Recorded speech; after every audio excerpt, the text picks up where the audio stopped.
mendengarkan sebuah cerita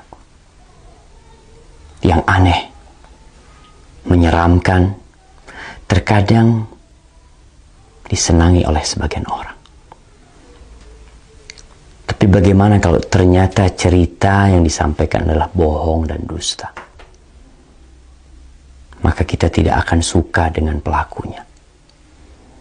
Lalu bagaimana pula kalau ternyata cerita tersebut disandarkan kepada Nabi alaihi salatu wassalam, padahal Nabi tidak pernah mengucapkannya? Kalau di negeri kita sekarang pemerintah sedang memerangi hoax, dusta, maka para ulama umat Islam sejak dahulu kala memerangi dusta atas nama Nabi alaihi salatu wassalam. Tadi pagi ana mendapatkan kiriman sebuah video pendek yang menceritakan tentang bakal terjadi sesuatu yang mengerikan apabila pertengahan Ramadan itu tepat pada hari Jumat. Dengan semangat dia membacakannya, membuat orang yang menontonnya akan tertarik dan mungkin percaya. Dan memang dusta apabila diulang-ulangi, disebarkan, terkadang bisa menjadi sesuatu yang diyakini oleh manusia kebenarannya, padahal itu hoax. Dan Rasul sallallahu alaihi wasallam mengatakan, "Man kadzaba alayya muta'ammidan falyatabawa maq'adahu minan nar." Barang siapa yang sengaja berdusta atas nama aku, hendaklah dia bawa kursinya, tempat duduknya ke neraka. Maka jangan mudah-mudah menyebarkan hadis palsu, hadis dhaif, kecuali memberikan penjelasan. Kalau hadis itu palsu atau hadis itu dhaif. Ana akan bacakan hadisnya. An Ibnu Mas'ud, dari Abdullah bin Mas'ud radhiyallahu taala anhu qala Rasulullah sallallahu alaihi wasallam, Rasulullah sallallahu alaihi wasallam bersabda, padahal Nabi tidak pernah menyabdakan hal ini. Idza kana sayhatun fi Ramadan fa innahu yakunu ma'ma'atun fi Syawal wa tamyizul qabail fi Dzil Qa'dah wa tasfikud dima' fi Dzil Hijjah wal muharram wa mal muharram yaquluha 3 marrat hayhata hayhata yaqtulun nas fihi harajan haraja. Qulna wa mas sayhatu ya Rasulullah? Qala hadhihi fi nisfi min Ramadan lailatul Jumu'ah fatakunu hadhihi tuqidun naim wa tuqidul qa'im wa tukhrijul awatiq min khudurihinna fi lailati jum'atin fi sanatin kathirati zilzal wal barad. Fa idza wafaqa syahru Ramadan fi tilka sanati lailatul Jumu'ah fa idza sallaitumul fajra min yaumil Jum'ah fi nisfi min Ramadan fadkhulu buyutakum wa aghliqu abwabakum wa saddu kukakum wa dathiru anfusakum wa saddu adhanakum fa idza ahsastum bisayha fakharru lillahi sujjadan wa qala subhanal quddus rabbunal quddus fa inna man fa'ala dhalika naja wa man lam yaf'al halak. Jamaah rahimakumullah. Ramadan tahun ini, tanggal 15 Ramadan, insya Allah hari Jumat. Ini yang menyebabkan penyebar hadis ini. Karena hadis ini seakan-akan akan berlaku tahun ini. Yang artinya, dari Abdullah bin Mas'ud radhiyallahu ta'ala anhu, Rasulullah sallallahu alaihi wasallam bersabda, apabila ada suara dahsyat tepat di bulan Ramadan, maka itu akan terjadi beruntun sampai bulan Syawalnya. Banyak di antara golongan manusia lebih memisahkan diri. Mereka bergerombol-gerombol di bulan Dzul Hijjahnya. Pertumpahan darah banyak terjadi di bulan Dzul Hijjah tersebut. Juga semakin klimak ketika masuk di bulan Muharram. Rasulullah sallallahu alaihi wasallam menyebutkan hal itu 3 kali. Apa yang harus kami lakukan di bulan Muharram? Para sahabat bertanya, sayang, Sungguh sayang, kata beliau, mereka tidak mengetahui dan apa yang harus dilakukan di bulan Muharram.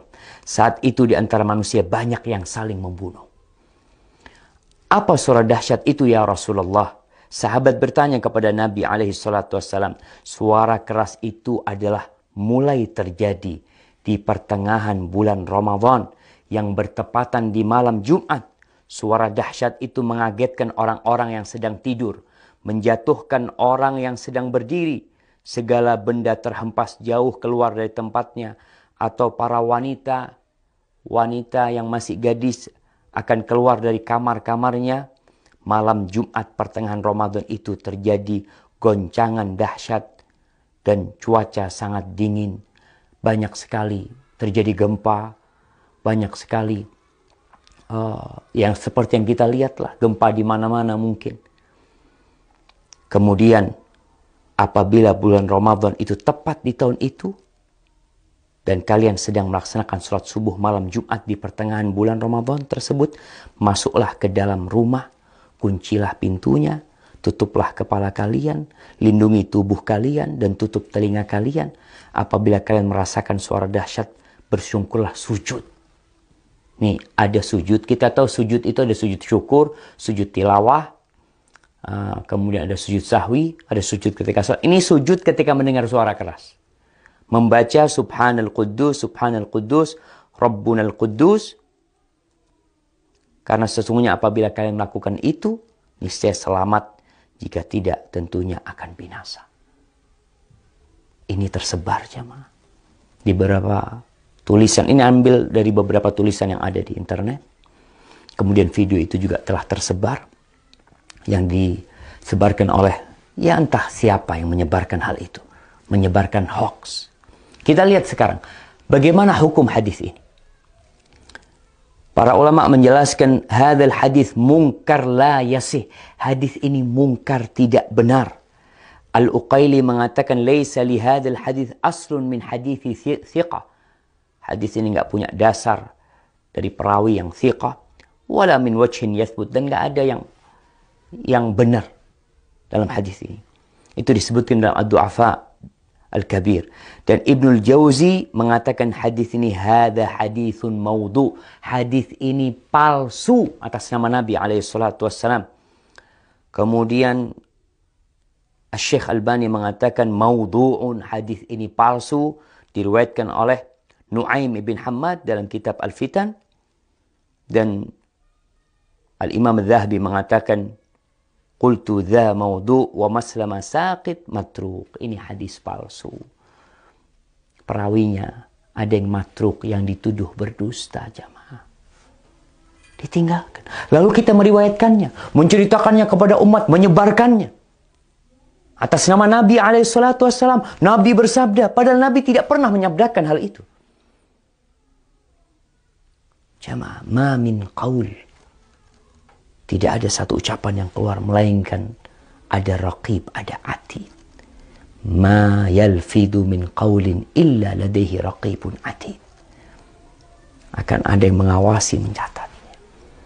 Tapi mungkin sebagian mengatakan, Ustadz kan boleh meriwayatkan hadis dhaif. Kan ada ulama yang berpendapat seperti itu. Kan ada khilaf di antara para ulama. Nah, Anda akan sebutkan para ulama yang membolehkan meriwayatkan hadis dhaif. Yang pertama, mereka mengatakan ini dalam fadailul a'mal, dalam fadilah beramal, bukan dalam menceritakan hal yang gaib, yang mana itu berkaitan dengan akidah seorang hamba nanti. Boleh mengamalkan hadis-hadis dhaif dalam fadailul a'mal dengan catatan 3. Yang pertama, hadisnya tidak terlalu dhaif. Kalau yang tadi palsu. Yang kedua, hadis ini masuk dalam kaidah umum sebenarnya. Yang ketiga, tidak boleh meyakini ketika mengamalkan bahwa itu dari Nabi SAW. Hanya orang ini hati-hati mengamalkannya. Maka hadis palsu, hadis yang dhaif sekali tidak boleh. Kalau antum mau menyampaikan sebuah hadis yang dhaif, sampaikan kalau ini dhaif, kalau ini palsu, agar orang faham dan mereka tidak tertipu dengan apa yang kita sampaikan. Barakallahu fikum.